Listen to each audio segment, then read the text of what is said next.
Hello, Grant Swain with Gearhead School. In this video, we're going to take a look at the four-stroke cycle internal combustion engine, which is the predominant power plant in the cars going back many years and be many years to come. This is based on a crankshaft that rotates around main bearing journals, and there's another journal offset from that called the connecting rod journal. And so the connecting rod journal is going to be going around a circle as the crankshaft rotates. And so its very top is called top dead center. It means the piston's as high up as it'll go. And as it rotates straight to the bottom, that's the bottom dead center, and the piston will be the lowest it'll go. And some more terminology says the piston goes from top dead center to bottom dead center. That's called a stroke. It takes 4 strokes to complete the 4-stroke cycle. So let's walk through those 4 strokes. As we cover this, it's going to sound like the strokes go exactly 1/2 a turn, 180 degrees. But in reality, the strokes don't start and stop exactly top dead center, bottom dead center. There's a lot of dynamics and there's movement of gases and air. And so I'll try to get into that some, but we're trying to keep this kind of basic conversation about the strokes. So we'll start with the intake stroke. The connecting rod journal straight up, the piston straight up, the top dead center.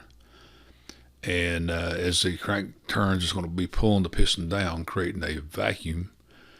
And atmospheric pressure is going to fill that void through the intake valve. So as the piston starts to come down on the intake stroke, the intake valve will open.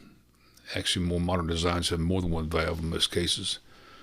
But the intake valve will open, allowing air-fuel mixture to come in and fill the combustion chamber and the cylinder.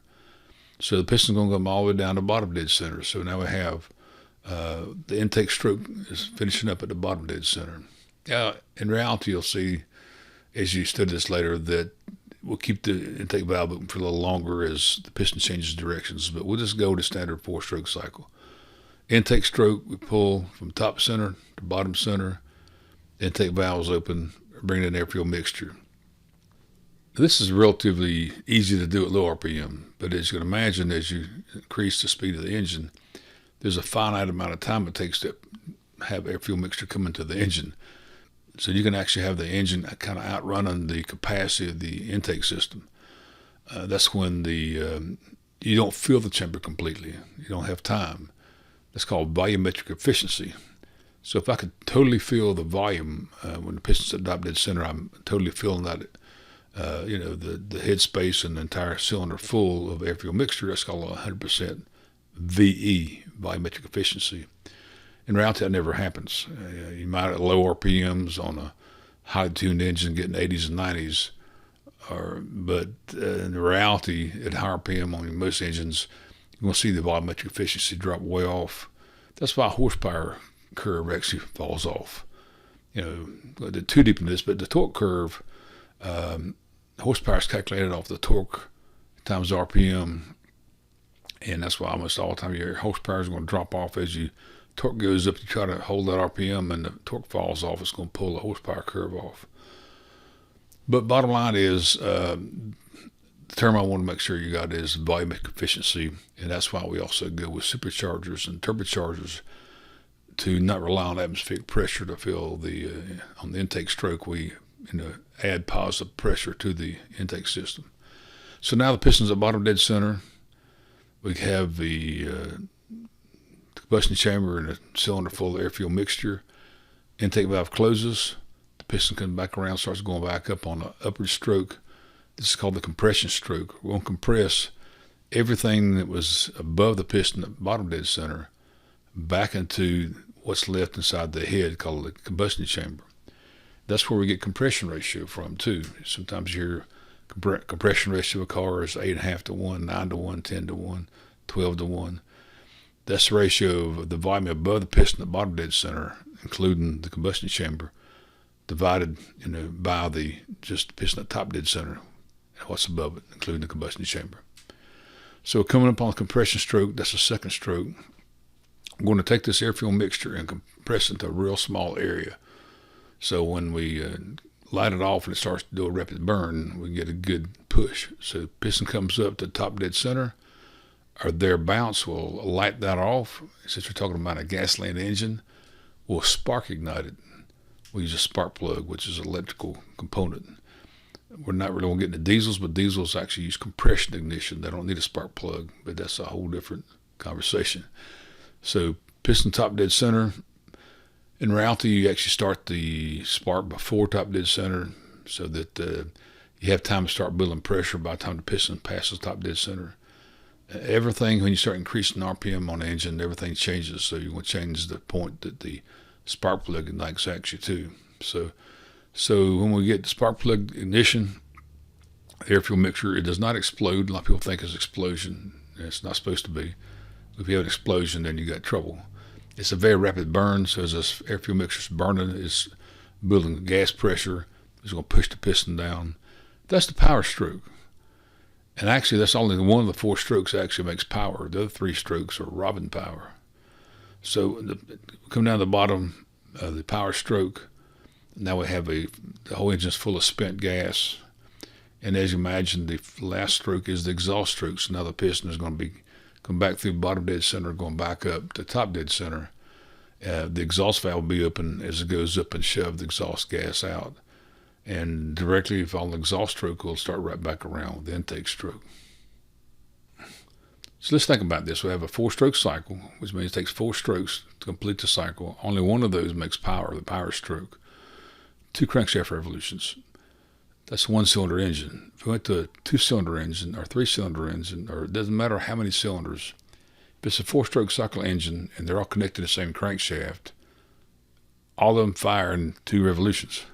So why do I have all these multiple cylinders? I could probably get the same displacement, and displacement is how much this engine displaces in volume as it goes through the cycle.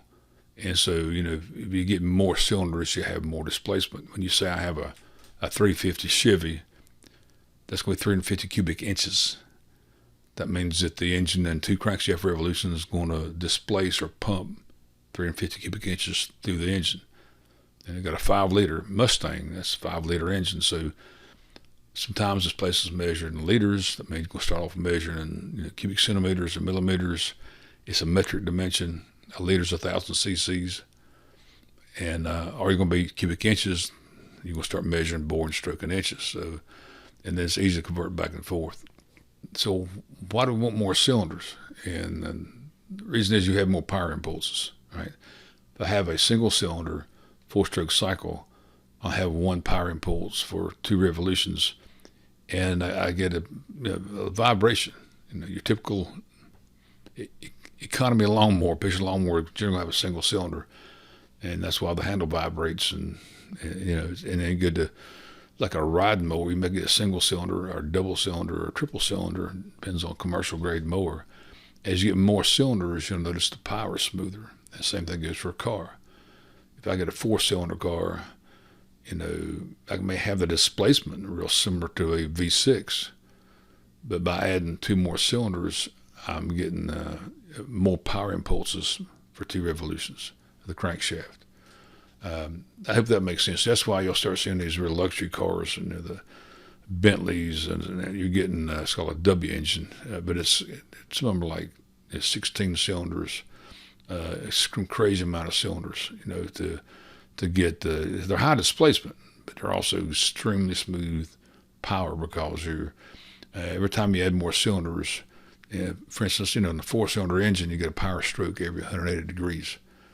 Have to turn the crank, bang, bang, bang, bang.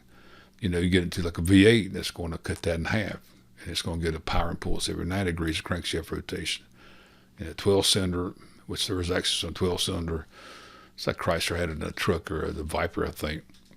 Now you're down to 60 degrees rotation for a power stroke. And like I say, I know the Bugattis and Bentleys, they have a W engine. It's this crazy number of cylinders they can put in there.